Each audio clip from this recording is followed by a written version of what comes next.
Bisa berbagai cerita memilukan terkait nasib para TKW Indonesia yang bekerja sebagai buruh migran di luar negeri seringkali memenuhi pemberitaan berbagai media massa di Indonesia, mulai dari penyiksaan, pemerkosaan hingga pembunuhan. Iya, namun yang membanggakan dari sekian banyak cerita pilu seorang mantan TKW asal Serang, Banten justru sukses menjalani perannya di dunia pendidikan.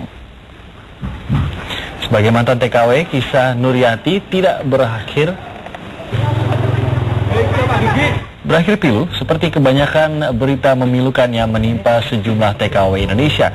Nuryati Solapari, mantan TKW asal Serang, Banten, kini dikenal sebagai dosen di salah satu perguruan tinggi swasta di Serang, Banten.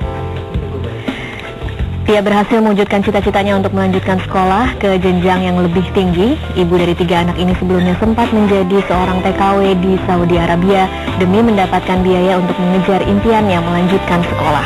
Impiannya pun berhasil dengan predikat cum laude dan menjalani pendidikan strata 1 hanya dalam waktu 3 tahun, dan kini Nuryati juga telah meraih gelar master di bidang hukum. Dalam waktu dekat, Nuryati akan kembali menempuh jenjang pendidikan untuk mengejar gelar strata 3-nya juga di bidang hukum. Sejumlah penghargaan diantaranya dari Migrant Care telah diraihnya karena dianggap sebagai sosok yang telah memberi inspirasi.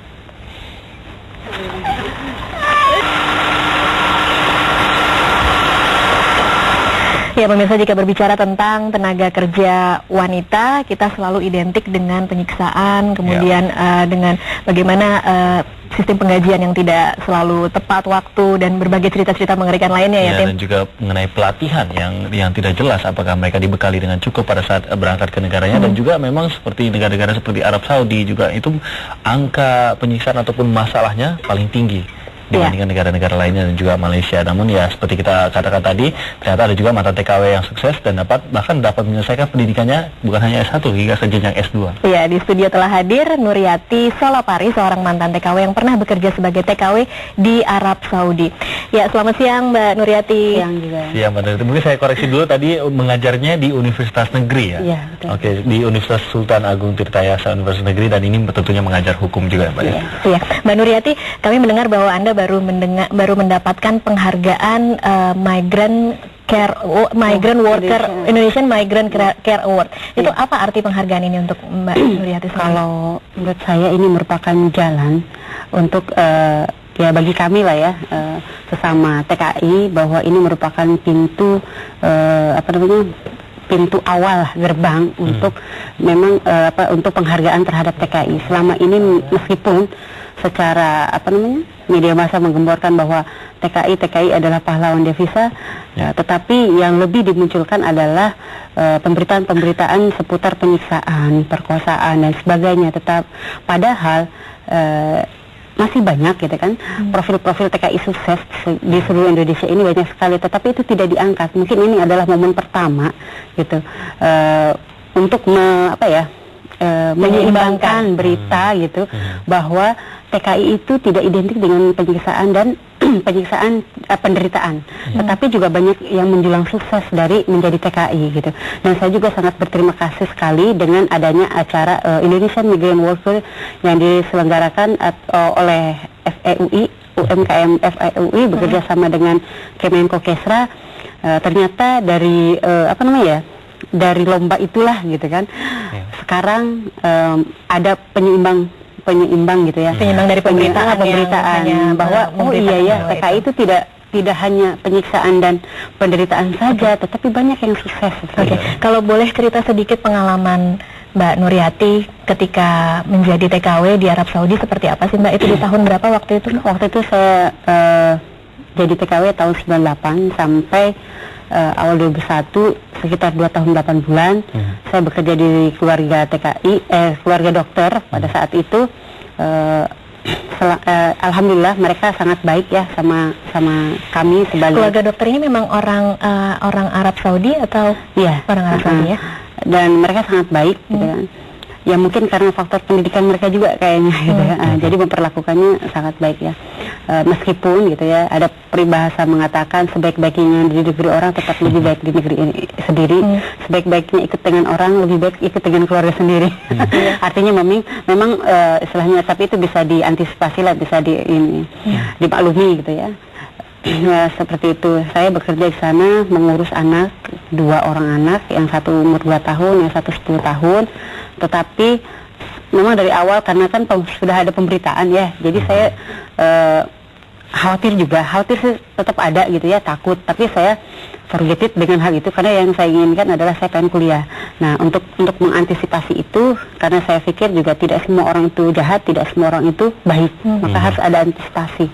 Berarti dari awal memang targetnya ingin kuliah begitu berangkat TKI? Nah, jadi karena memang saya target awal adalah ingin kuliah, pulang ke Indonesia, karena waktu itu saya pikir 2 tahun saja cukup, kalau uangnya bagus, uangnya banyak gitu ya, bisa kuliah. Dan memang ternyata uangnya ya alhamdulillah cukup. Tidak pernah telat dibayarkan ya. Tidak pernah telat dikirimkan ke Indonesia gitu. Ya, karena alhamdulillah juga di sana saya tidak hanya sebagai babysitter, karena majikannya baik, saya diberikan jam istirahat selama 2 jam untuk tidur siang. Nah, di sela-sela tidur siang itulah, karena saya tidak biasa tidur siang, maka saya pergunakan untuk belajar. Karena niat awal untuk kuliah, maka buku-buku SMA saya bawa ke sana dengan harapan seandainya saya bertemu dengan majikan yang baik, saya akan bisa belajar. Subhanallah gitu ya, alhamdulillah Allah memuluskan niat saya sehingga saya ketemu dengan majikan yang baik. Di sela-sela waktu istirahat itu saya baca buku karena persiapan untuk masuk UMPTN ya zaman dulu. UMPTN karena saya pikir wah nanti saya harus pasti kalah dengan adik-adik kelas saya kan. Makanya saya harus persiapan belajar seperti itu. Dan ini diberitahu ke majikannya bahwa memang sepengetahuan mereka ya, tidak ada larangan untuk membaca buku. Karena ditanya, Nuryati katanya, alasan kamu ngapain ke Indonesia, ke Arab, dia bilang. Udah berapa kali kamu ke Arab? Saya bilang pertama kali. Alasan kamu kenapa kerja di sini? Dia bilang gitu kan. Ya saya bilang selain karena di sini banyak uang, saya bilang gitu kan. Hal yang penting adalah saya pengen kuliah, Bu, saya bilang gitu. Dia kaget. Dia bilang, saya baru pertama kali mendengar kata ada orang Indonesia kerja di Arab itu untuk kuliah. Dia bilang gitu. Biasanya kan buat bangun rumah, beli sawah dan sebagainya. Malah habis dengan uang oleh suaminya untuk kawin lagi. Nanti udah balik lagi ke sini kerja. Dia bilang gitu. Kalau kamu, insya Allah saya nggak lama-lama, cuma 1 kali aja, 1 kontrak aja, saya bilang gitu. Oh bagus, saya bilang, ya mudah-mudahan ibu juga, saya bilang gitu kan, memberikan jalan untuk saya mencapai itu, dia bilang. Dan alhamdulillah majikan saya karena baik, anak-anaknya pun lengket, ya seperti itu. Jadi saya diberikan waktu istirahat gitu. Nah, saya tadi tertarik sama Mbak Nuryati bilang meskipun baik, meskipun kondisinya majikan memperbolehkan untuk membaca, punya waktu istirahat, tapi tetap ada antisipasi yang dilakukan dari Mbak Nuryati. Apa antisipasi itu? Yang pertama, pada saat dalam perjalanan, saya sudah pikirkan seandainya sewaktu-waktu itu timbul permasalahan, pastikan karena jaraknya jauh ya nggak mungkin ya. Kalau dari Serang ke Jakarta masih bisa kabur juga naik angkot. Kalau di sana kan setiap dokumen-dokumen itu kan dipegang oleh majikan. Nah, saya mengantisipasinya yaitu dengan membuat kode-kode, Mbak. Jadi nomor-nomor telepon penting saya buat catatan di kerudung. Jadi pinggir-pinggir kerudung ini saya catat semua nomor telepon dari KBRI, dari orang tua, dari ya semualah yang penting yang menurut saya penting saya catat. Tetapi tidak menggunakan nomor. Karena kalau menggunakan nomor dia akan curiga. Ya itu nomor telepon gitu kan. Tetapi saya menggunakan kode, misalnya angka 0 saya gunakan kode matahari. Biasalah pakai benang gitu tuh, Mbak. Jadi dibordir dibordir tapi pakai tangan, disulam aja, asal aja lah gitu. Jadi seputar kerudung itu ada kode-kodenya dan itu tidak diketahui oleh majikan.